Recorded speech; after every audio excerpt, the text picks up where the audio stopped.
Hello, happy Wellness Wednesday. We are inside the Facebook group Brain Wellness and Dementia Prevention, and my name is Laurel Brennan, and I'm here with Rachel Vanoker. Welcome, Rachel.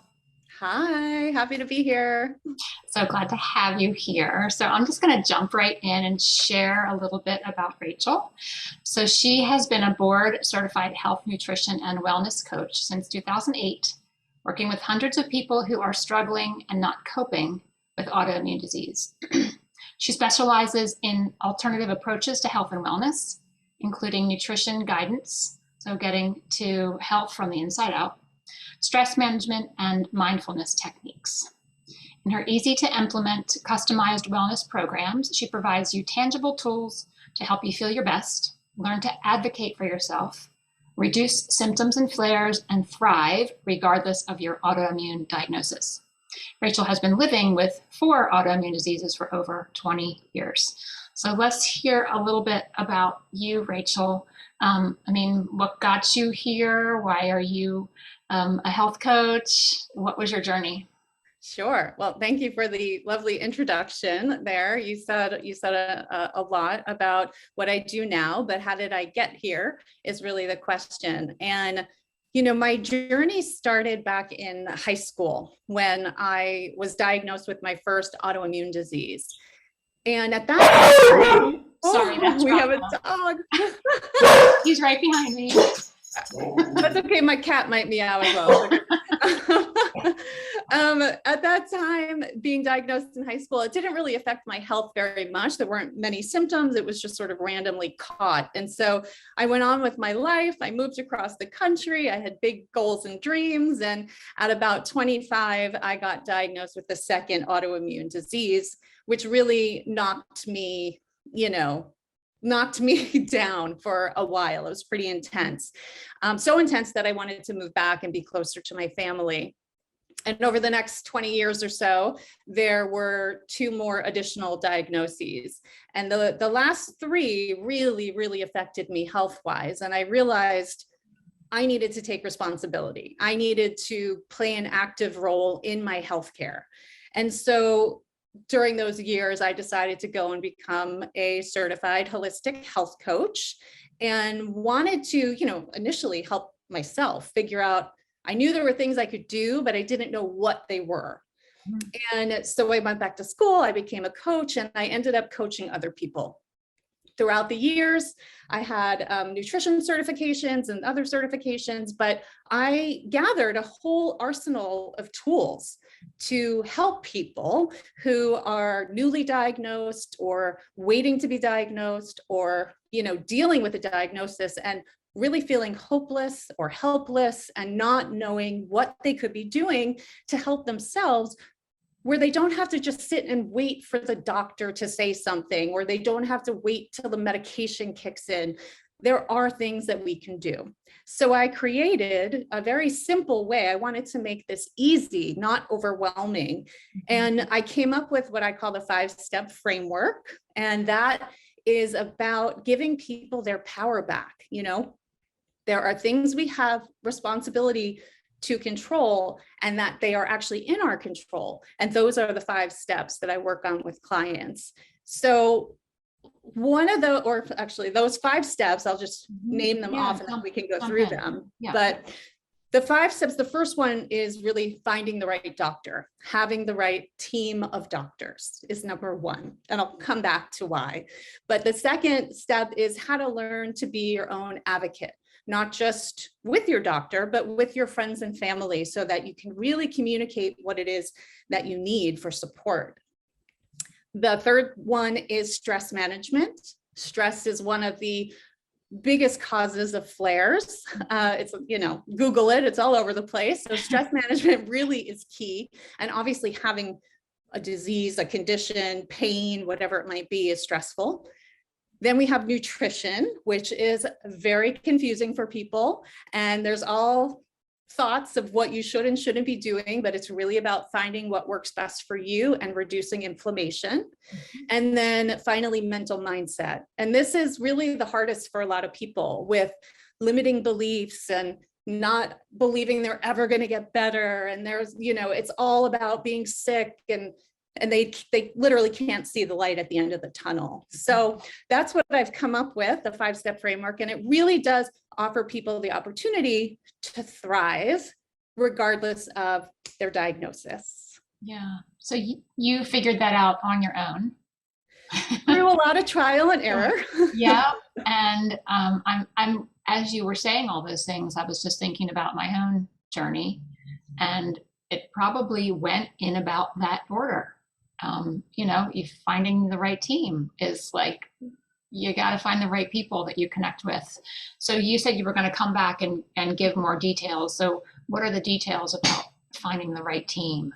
Yeah. So this is so key. And I don't think people realize this. You know, obviously I'm in a ton of groups on Facebook, and I see, you know, the people that post are typically the people that are really suffering. And a lot of what they're saying is their doctor's not listening. Their doctor's dismissing them. Their doctor doesn't believe them. They tell them it's all in their head. They can't get a diagnosis. It's been years and years. Or they stay with a doctor that they just don't like. You know, I've been fired by doctors for asking too many questions. I've fired doctors who didn't ask enough questions, you know, so it really is about putting together a team. You know, at this point in my illness journey, I have a team of doctors, a rheumatologist, an endocrinologist, a gastroenterologist, you know, and they all talk to each other. They all communicate so that they can give me the best care possible. And that's possible. And a lot of people don't believe that it is possible. And so I always say, get a second opinion. Think outside the box. If you live in a small area and there's only one rheumatologist, there's something that you could do now with telehealth. You don't have to be down the block from your rheumatologist. It's just so important that people who are trying to get diagnosed or are trying out medications and going through that period where you don't know what's going to work, and it's key that you have the support and the care and the compassion from your doctor. So I say, go to as many as you can until you find the one that says, I'm listening, tell me what's going on, you know, and that actually believes you. Did you had some or issues with any doctors that you were seeing? Oh, yeah. You know, probably everybody has a story. And I really liked my primary care physician, and she was awesome. And she sent me in the right direction that ultimately led to my diagnosis. And then she decided not to be a doctor anymore. She was going to be a stay-at-home mom. So I was like, oh no. So I lost one person that I really liked. Yeah. And I did not have a good connection with my first neurologist. My second, I switched to a completely different practice. And I liked them enough to go twice. and then I actually haven't gone back to a neurologist. So that's just my personal story. Okay. But I did find a functional nutritionist and an acupuncturist that really listened and was really helpful. So for me, my team became like alternative practitioners, but I had to find somebody who said things that supported my best interest, you know, and not that the neurologist, the second team was good. It's just we had a different perspective, and they even said, if you don't want to do any medication for a year, sure, just try that and see what happens. And things went well, so I didn't go back. Well, but team, you're so right. You have to find the right team. Yeah, exactly. And one way to do that is, and I want to share this at the end, but a lot of people don't know what to bring to the doctor with them to actually help them get the diagnosis. And when you're in that room and you're overwhelmed and, you know, you forget, a lot of things fly out of your head, and, you know, you're so anxious and concerned and worried that you don't remember some key steps in your life that maybe happen that might be insight for the doctor, or you don't remember every supplement and every medication you might be taking. And so I have a 20-point checklist for people to actually make sure that they bring these things with them to the doctor. And although some of it might seem like common sense, when you're in that room in the moment, if you don't have those things with you, you might not remember exactly what the doctor really needs to know to help you. So that's part of finding the right team as well, is making sure you're prepared when you go to the doctor so that they can help you in the best way possible and not say it's all in your head, which is crazy, but you hear story after story of people that are dealing with that. So that's key. And you mentioned, Laurel, about, obviously you said to your doctor that you didn't want to do medication right away. And that's part of advocacy for yourself. That's part of speaking up. And a lot of people, they feel like they don't have a voice, like they can't speak up, like they can't question their doctor. I've said to doctors a number of times, I'm not ready to take that medication, give me 3 months and let's see how I do. And they're okay with that. When you can speak about this in the right language, that you are in touch with your body, that you understand your body, you understand the signals, that you are in charge, the doctor's there to help, but ultimately you make those final decisions. They can't force you to take something you don't want to take, but they won't know that you don't want to take it if you don't say something. That is so true, because I think about my younger self, and sometimes the doctor would just prescribe an antibiotic and I would say, okay, knowing that I'm not going to take it, but I didn't say, no, thank you, I'm not going to take that. Right. So, exactly. And you have to say, why didn't I say? I'm just not going to take it, and I have stories like that too. I ended up being really over medicated in the very beginning. And ended up in the hospital because I was like overdosing on medication that I didn't actually need or didn't need that much of, but I didn't speak up because I didn't know at 25 that I could speak up. Mm-hmm. And so these are the things when we say self-advocacy, it's be an educated patient, be a responsible, educated patient so that okay, the doctor's probably going to offer me these medications. Let me look them up. Let me look at the side effects. Let me see what I think might be best for me. And you learn to do this over the years of dealing with chronic illness. But advocacy is not just in the doctor's office. It's also with your friends and family. Mm. It's really hard when your family, your husband, your spouse says, you're just being lazy. Get out of bed. You can't hurt that much. I don't see you hurting, so I don't think you're hurting. Like a lot of us have invisible disease, right? It's not like written all over our face. And it's very hard for friends and family to really understand, even if you have the most supportive spouse like I do. He's never had a chronic illness. He doesn't really know what it's like on a day-to-day basis. And so you have to learn the language. You have to learn to educate in the right way to help them learn what your illness is about and the best ways that they can help you and the best ways that they can support you. And again, that's something that not everybody knows how to do or is comfortable with right off the bat, which is why these 2 steps are included. You wouldn't necessarily think, oh, I need to learn how to talk about this with my husband, but you do. You do if you want to have the most harmonious, peaceful home life with your husband and have them or spouse and have them understand as well as they can what you're going through without actually being in your shoes so that they can support you in the way that you really need. Yeah. So that's where self-advocacy really comes in. That's key. Yeah. Early on after my MS diagnosis, my husband, trying to be loving, went out and got a book. I've shared this before, called, What to Expect in Your First Year with MS. And it was horrifying. It was absolutely horrifying. It filled me with fear. Like, what to do when you lose continence? You lose your bowel and bladder while making love. What to do when you lose your vision while driving? I was like, oh my gosh. This is what I have to look forward to in life. I was horrified, and he really was trying to help. Once I got to the point to say, listen, I can't watch the nightly news. I can't take that in. Mm-hmm. Please don't share that with me. And we put that book in the library slot, even though he purchased it, and maybe this will be helpful to someone. I don't even want it in my vicinity anymore. Right. But yeah, you have to learn through experience, I guess. how to become your own advocate. I love that you included that in your 5 steps. Yeah. And it takes time.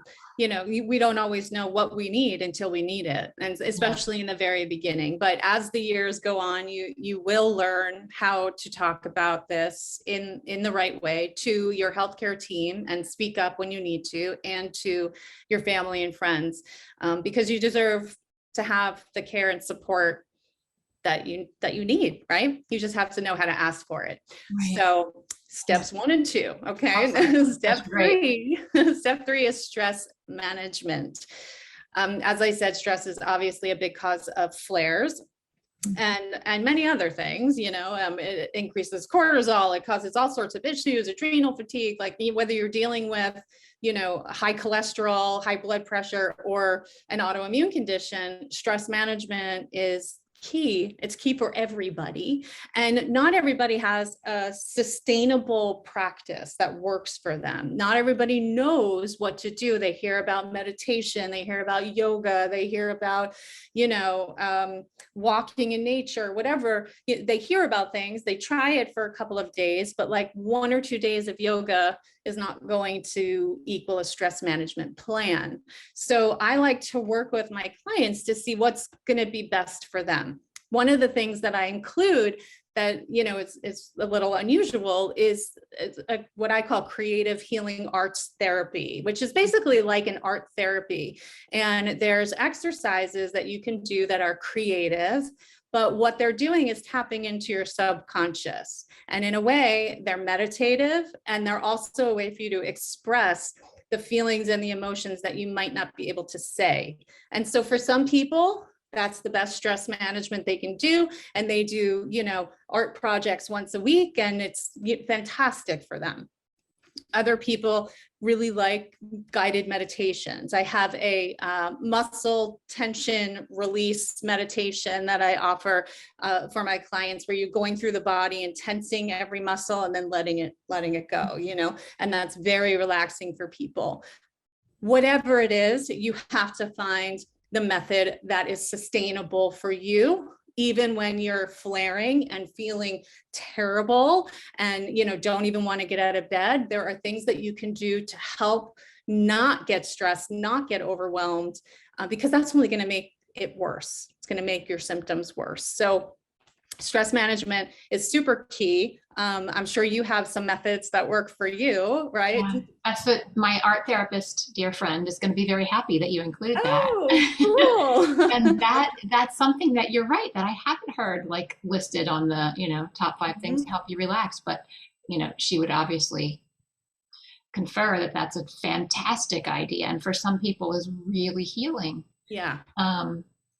And I look to my dad often he's such a good example. Things have just evolved in his life that are so healthy. Now that we research it and study it, it's like, oh my gosh, he does everything that he's supposed to do. Mm-hmm. He meditates, he walks in nature, he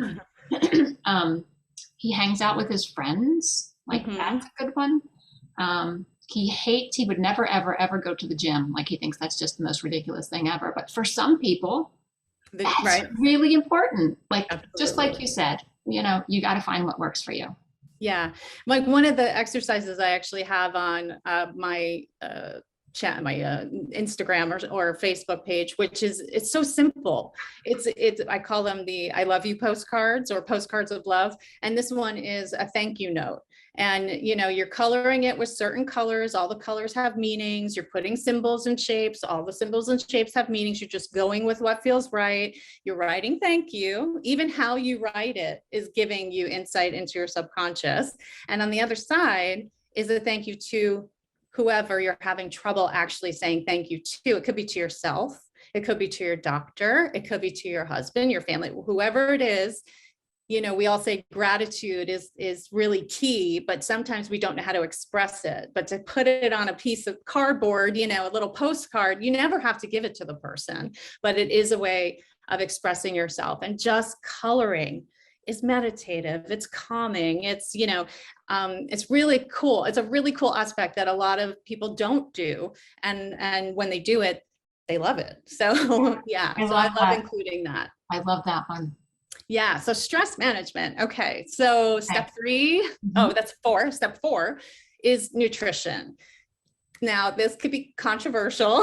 I'll start off with this. I am a vegan. I've been a vegan since I'm like 12, so an extremely long time.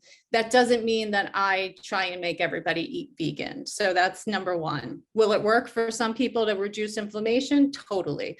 Will it, be sustainable for everybody? No. So it's really about what's going to work for you. And the first thing that we need to do is take a look at what you're eating and what symptoms those might be causing that are obvious. And the easiest way to do that is a food journal, an elimination diet. So first we need to sort of look at those digestive disruptors or things you might have sensitivities to that you're not even aware of. And then from there, we do a little food detectiveness and we figure out what's going to work best for you. That's within the anti-inflammatory realm, right? We want to make sure that everything you're doing is really leaning towards anti-inflammatory. Yeah. So some people, eat keto, some eat paleo, and that's all good. We'll work within how you're eating and see if, after you work with a coach, do you still eat that same way? Because there might be things that you're doing that are being harmful without you knowing, right? So, and that's okay. And that's why we play detective and figure out what's going to be best. At a minimum, it's always, more whole foods, more organic foods, less processed foods. Make sure you can read the ingredients, and more plant food, right? It doesn't have to be 100%, but everybody could be eating more fruits and vegetables and plant-based foods. Yeah. And I know you have a different approach to nutrition and with veganism. I know that's like not your jam. So I don't know if you want to say anything about that. Well, but. 70, we're in like 70 to 80% agreement. So first I want to go back to say, just to even know that there are foods that are anti-inflammatory and that are foods that increase inflammation. And my mom had chronic fatigue syndrome, and she was, yes, one of those people who was told it was all in her head, and it took a long time to get a doctor to figure it out. So I've been down that road. And it was probably 15 or years at least into her diagnosis when I heard about an anti-inflammatory food list. And we're like, what? That's a thing? Yeah. And we got this list from a nutritionist like 3 states away that somebody emailed to me, and it was all the vegetables and the fruits, it was the blueberries.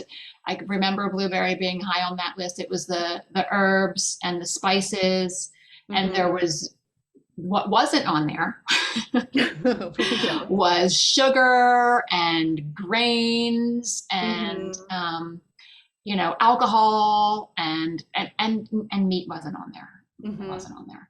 Yeah. So first, it's important to understand that there are foods that can cause inflammation and foods that are anti-inflammatory, number 1. And then you mentioned it's important to be a detective, because what might be inflammatory for one person might not be inflammatory for someone else. So that's kind of number 2. And number 3, that we can all benefit from more plants. So my personal story was I was vegetarian, but I was a terrible vegetarian. I was the vegetarian that had pizza regularly, mac and cheese, grilled cheese, pasta. That was the mainstay of my diet, and then it was all the fake meat stuff, the soy hot dogs and the soy burgers and the soy chicken, and that's all inflammatory too. If I was a good vegetarian, then it would have been a different story. So, not picking on vegetarians in general. Sure. When we look, I teach the Keto Flex 12-3. It's a Bredesen kind of healthy keto, not the keto with like lots of meat and cheese. But it can be vegetarian. And it's 70% vegetables. So I think we're all in agreement. More whole foods, more plants, more organic, and then we can diversify for different people beyond that. Exactly. It's going to be very personalized, you know, that's why I don't say, here's my one and only meal plan, you know, follow this, because that's not going to work. But not only is it personalized for each person, but it has to be sustainable. Like this isn't a diet that you're going to do for 2 weeks. Oh, and now I have no inflammation. I'm great. You know, it doesn't work that way, unfortunately. So, you know, we really need to find what's going to be sustainable for the person that is in line with anti-inflammatory. So that's the nutrition process, and that could take a while, you know, and it's ongoing and evolving, and ultimately we land on what is sustainable and what can work best for the client. And then the final piece of the puzzle is the mental mindset piece. Your dog. Here's Rocco back. Okay, mindset. Cuddle with your puppy. It's good for your health. Well, yes, that's actually stress management. Having an animal, a pet that you can pet. Yeah. Really, it's amazing. When I'm all like, I grab my cat and I'm like, it makes me feel a lot better. No, it does. So mental mindset. As I mentioned earlier, you know, there's so many limiting beliefs. There's so much that's involved when you're dealing with a diagnosis or getting a diagnosis or trying to, and by the way, it could take on average 8 years to get diagnosed on average, and 4 doctors on average. So there's like, I mean, I hear horror stories. It took people 15, 20 years to get a diagnosis.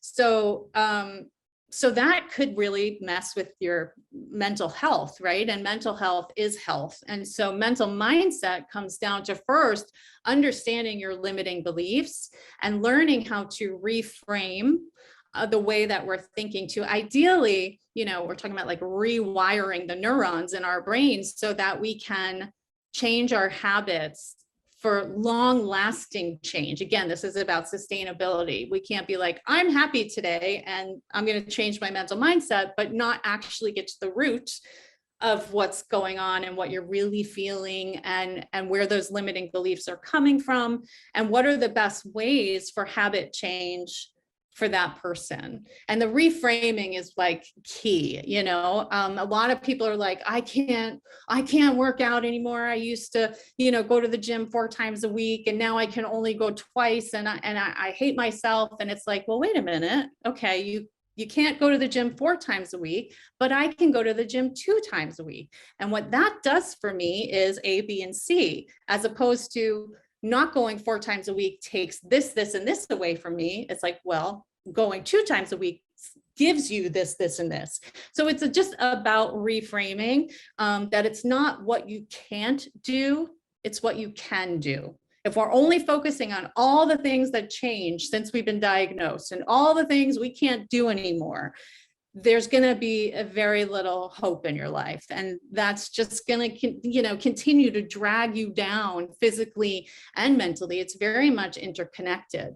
So we actually have control over how we feel, over what we think, over how we approach the day, so we can keep putting one foot in front of the other, because some days are going to suck, right? And you still need to be able to get up and put one foot in front of the other, and see that light at the end of the tunnel, to see that hope. There's always something else we can try. There's always something else we can do. So there's always hope, but we don't always see it. We get very blinded by what's going on.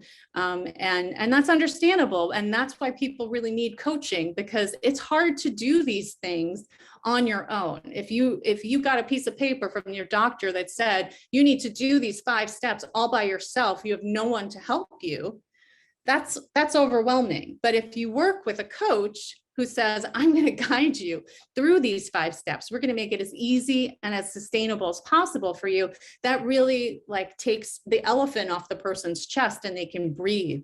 You know, it could be suffocating otherwise. So mental mindset is huge. Those are really the 5 steps: finding the right doctor, learning to advocate for yourself, stress management, nutrition, and mental mindset. And then from there, you know, you're in a much better place than before you focused on all of these things, and you feel much more powerful. You know, you can feel very powerless in these situations, but you don't have to.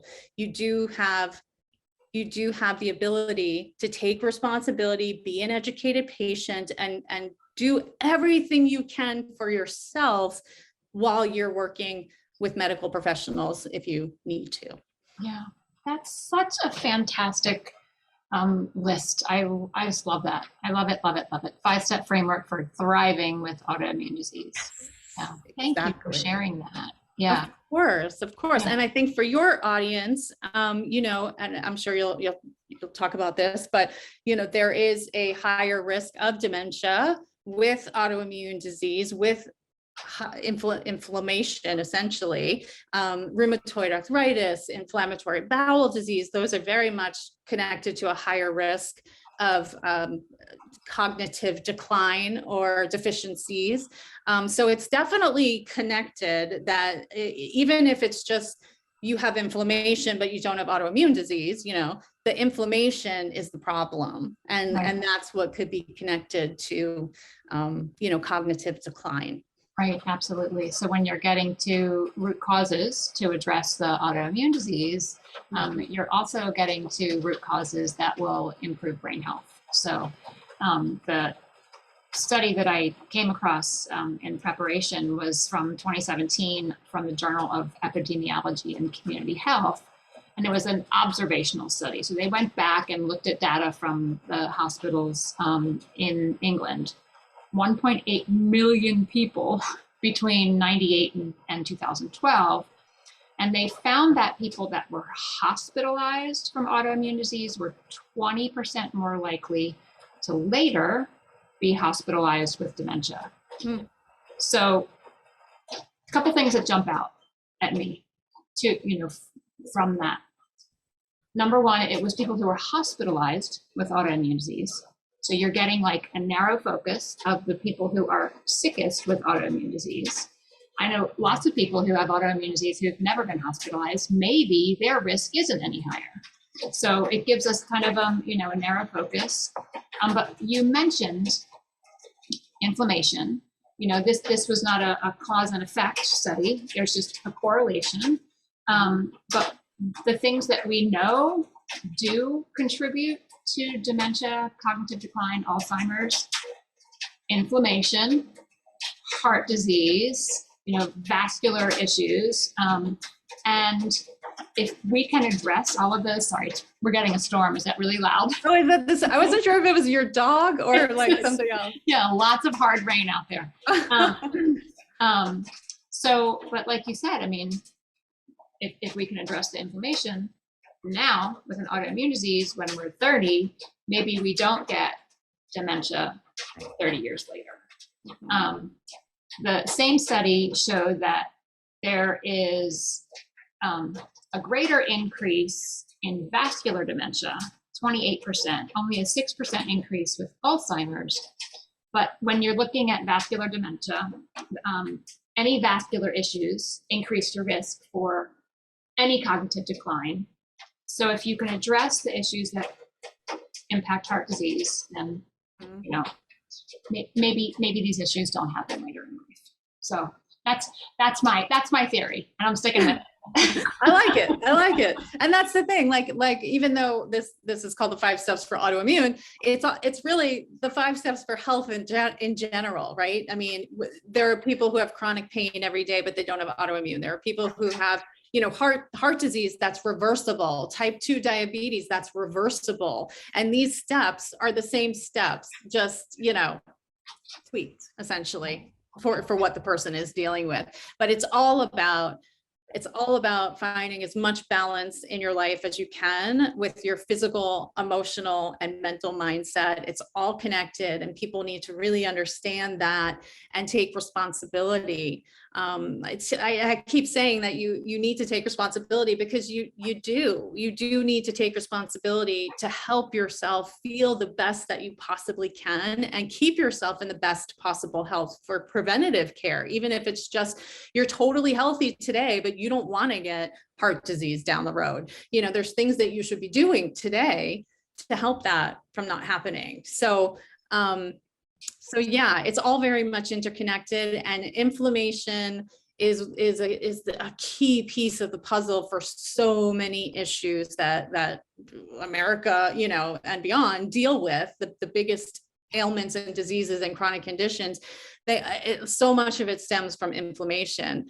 So that's really the first place to start, is how can you keep that down or lower it, or take more control over it.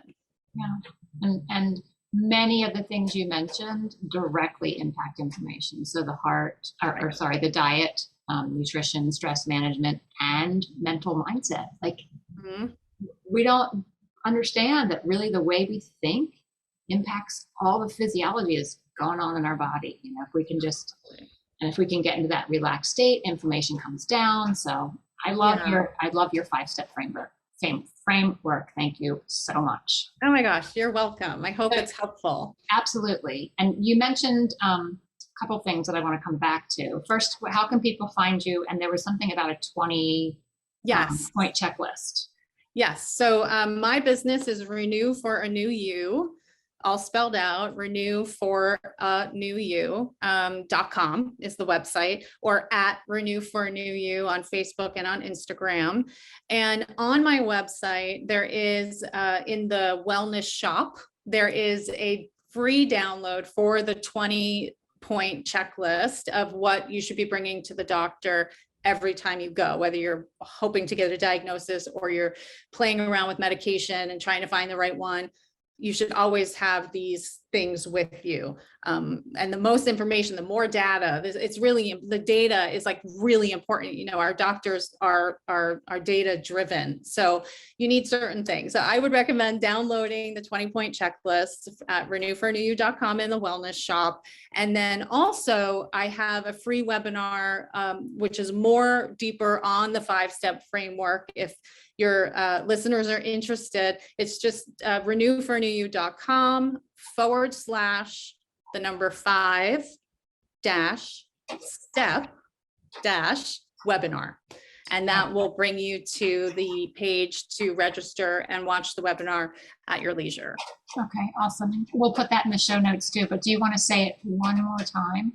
Yes. So it's renewforanewYou.com, all spelled out, renewforANewYou.com/5-step-webinar. Awesome. Thank you so much. Rachel, it's been a pleasure talking with you tonight. I'm so glad that we connected. You're a joy, and I know you brought really important information to the group, and we'll continue to touch people in positive ways. Thank you. Thank you. Thank you for having me. It's been so much fun, and good night, everybody. Happy Wellness Wednesday. Bye.